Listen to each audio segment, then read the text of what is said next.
لیکن الحمدللہ قوم کے اندر حوصلہ ہے.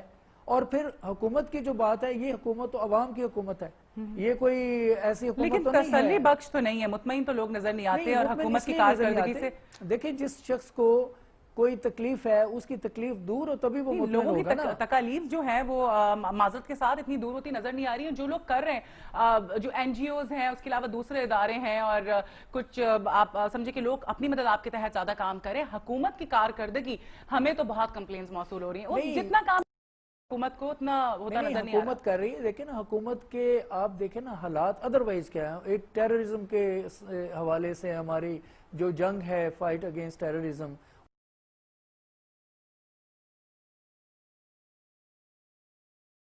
ان کو آباد کیا. ہمارے جو ریسورسز ہیں قومی لیول پہ وہ کتنے محدود ہیں. جتنے بھی ریسورسز ہیں, ایک شکایت یہ بھی موصول ہو رہی ہے کہ جو ریسورسز ہیں ان کو صحیح جگہ پر جو ہے یوٹیلائز نہیں کیا جا رہا.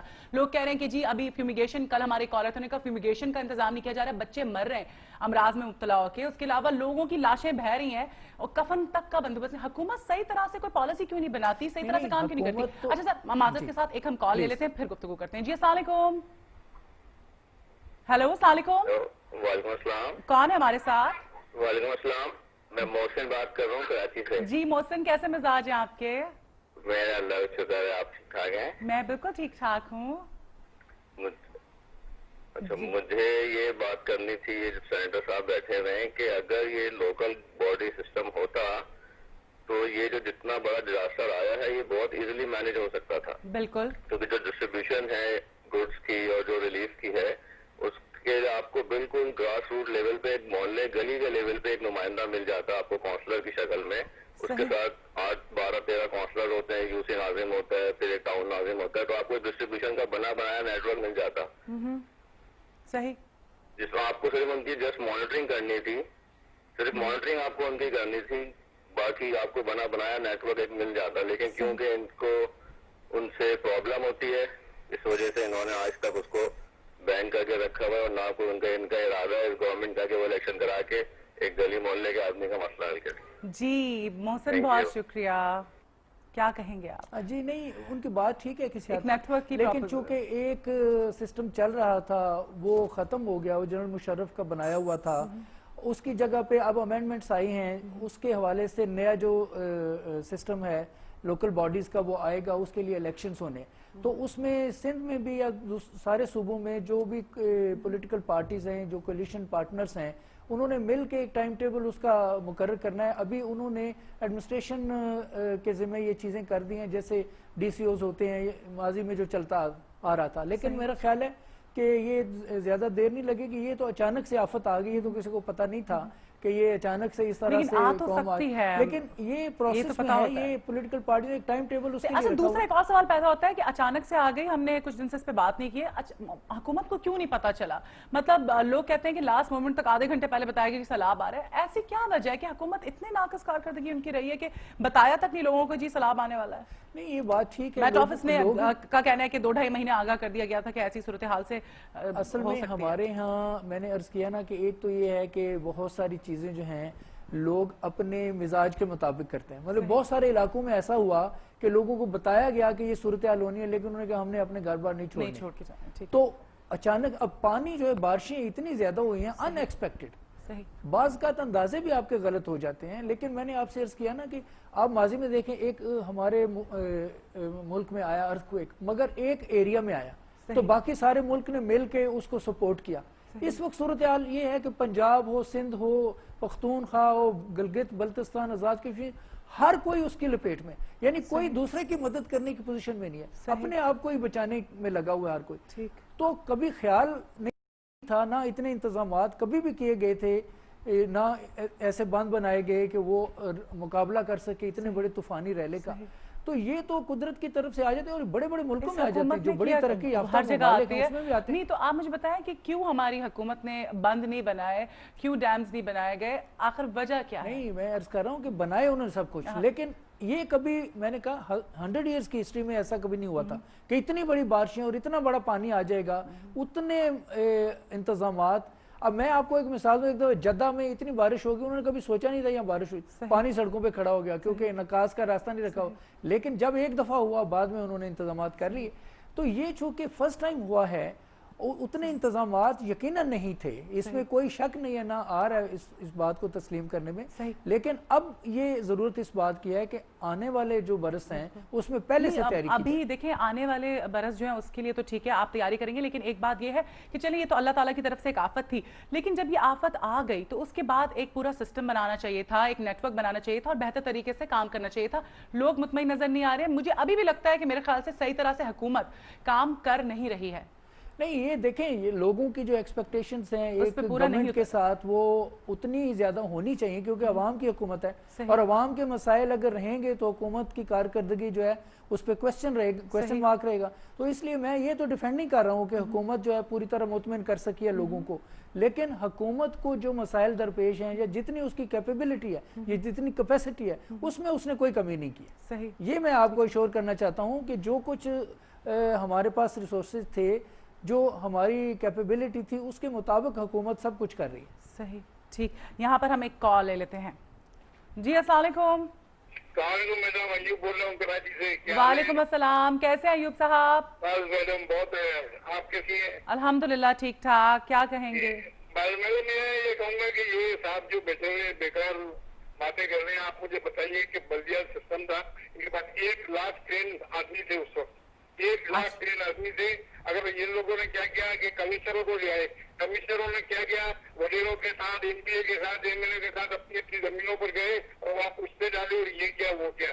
یار تھوڑی سی چیز رکھو. چلو ابھی بھی آپ کہتے ہو کہ اتنا نقصان ہو رہا ہے، یہ ہوا، تھوڑی سی عقل رکھو. آپ 6 مہینے کے لیے آپ بلدیہ دی اور اس کو بحال کر دو، آپ کو 1 لاکھ رضاکار مل جائیں گے بلے بلے. آپ کیوں قوم کو بیوقوف بنانے اور کیوں قوم کے پیچھے پڑے گا؟ دیکھیں سجاد صاحب تو جرنلسٹ ہے. آپ یہ کہتے ہیں کہ ہم ان کے لیے جان دینے کے لیے تیار ہے، تو آپ مان جاؤ اس بات کو. کمشنروں نے کیا کیا؟ وہ ان کے ساتھ گئے، ان کی اپنی زمینیں بچائی، پوچھتے تو بس یہ نوکر چاہیے. نوکر چاہیے کو تو آپ آگے ابھی بھی کر رہے ہیں، ابھی بھی آپ کو کہاں تمیز، ابھی بھی کہاں آپ کو عقل آئی ہے؟ کتنے مر رہے ہیں ابھی لوگ. کل میں نے آپ کو بتایا فومیگیشن تک یہ نہیں کر سکتے. آپ کو میں بتاؤں کہ جب کراچی میں رہتا ہوں، یہ جب اس کی حکومت آئی مصطفیٰ کمال کی، تو اس کو پتا تھا کہ کراچی کے مسائل کیا ہے. جب بارش آتی ہے تو مچھر آتے ہیں اور یہ سب گندگی پھیلاتے ہیں. اس نے سب سے پہلے یہ کام کیا کہ فومیگیشن کے لیے اس نے 40-50 گاڑیاں کا ارینجمنٹ کیا اور جہاں بارش ختم ہوئی اس نے پورا کراچی کو یہ کر دیا. ان میں اتنی عقل نہیں ہے. یہ وفاق یہ تو خالی کراچی کا میئر تھا اور یہ لوگ تو وفاق کو دیکھتے ہیں. وفاق کو کیا دیکھتے ہیں مجھے تو سمجھ نہیں آتی. ٹھیک ہے ایوب صاحب، بہت شکریہ کال کرنے کے لیے. اچھا سجاد بخاری صاحب کیونکہ اینالسٹ ہیں، جرنلسٹ ہیں، تو ہر انسان کا، ہر جرنلسٹ کا، ہم مختلف لوگ ہمارے پاس آتے ہیں، ہم ان سے ڈسکس کرتے ہیں، ہر بندے کا موقف جاننا چاہتے ہیں، ان کا تبصرہ کرتے ہیں وہ خبروں پر. ہر بندے کا مختلف اوپینین ہوتا ہے، مختلف رائے وہ دیتے ہیں، تو مطلب اس چیز کو نیگیٹو نہ لیں. کوئی سپورٹ نہیں کر رہا. اس میں ایکچولی وہ بھی کراچی سے چونکہ یہ دوست بھی بول رہے تھے تو وہاں پر ان کو یہ خواہش ہے کہ وہ لوکل باڈیز کا پرانا سسٹم بحال اور مصطفیٰ کمال صاحب دوبارہ ناظم بن جائے. مسئلہ یہ صرف یہ پوری عوام چاہتی ہے، صرف ایوب صاحب نہیں، بہت سارے ایسے لوگ ہیں. کر رہا ہوں نا، میں یہی آپ سے عرض کرنا چاہ رہا ہوں کہ کراچی میں جو ناظم تھے ان کی کارکردگی سے وہ مطمئن ہیں اور وہ اچھا سمجھ رہے ہیں، لیکن جب ایک سسٹم بنتا ہے پورے ملک کے لیے بنتا ہے. اب ناظمین کے بارے میں بڑی شکایات بھی ہیں، بڑے کیسز بھی چل رہے ہیں، بہت ساری انکوائریز بھی ہو رہی ہیں، بہت سارے ڈسٹرکٹس میں ناظمین کی کارکردگی اچھی نہیں تھی. تو ایک ناظم کو بحال تو نہیں کیا جا سکتا، ایک سسٹم ہی بحال ہوگا اگر ہوگا. اور بحال اس طرح نہیں ہو سکتا کہ اس کو آپ واپس لے آئیں جو کچھ تھا. جو بھی نیا ایک قانون قاعدہ بنا ہے اس کے مطابق الیکشنز ہوں گے اور نئے ریپریزنٹیوز آئیں گے، تھوڑا سا اس کا انتظار کرنا پڑے گا. اس طرح سے بحال ایک شہر میں آپ نہیں لوگوں کو کر سکتے، نہ ایک صوبے میں کر سکتے. بالکل. اچھا اب ہم یہ بات کرنا چاہتے ہیں کہ بیکاز یو این او نے بھی یہ بات کہی ہے، پوری دنیا نے، کہ 10 سال میں پچھلے ایک ڈیکیڈ میں سب سے بدترین سیلاب تھا دنیا کا یہ، اور اتنی بڑی آفت تھی. بیرونی امداد کے حوالے سے اگر ہم بات کریں تو آپ کو کیا لگتا ہے تسلی بخش ہے؟ اب کی بار لوگ یہ کہہ رہے ہیں کہ اتنا زیادہ کوئی سپورٹ نہیں ہے باہر سے. جی نہیں، تسلی بخش نہیں ہے، لیکن یونائٹڈ نیشنز کی ایک رپورٹ یہ بھی ہے کہ جو 3 بڑے طوفان آئے یا تباہی آئی، جس سے ایک مثلا ارتھکویک پاکستان میں آیا، ایک سونامی آیا، ایک ہیٹی میں جو زلزلہ آیا، ان تینوں کو ملا کے جتنے نقصانات ہوئے تھے اس سے زیادہ پاکستان میں ہوئے. تو آپ اندازہ کریں اس کے رینج کتنی وسیع ہے تباہی کی. تو اس کے مقابلے میں ظاہر اتنی بڑی سپورٹ بھی چاہیے.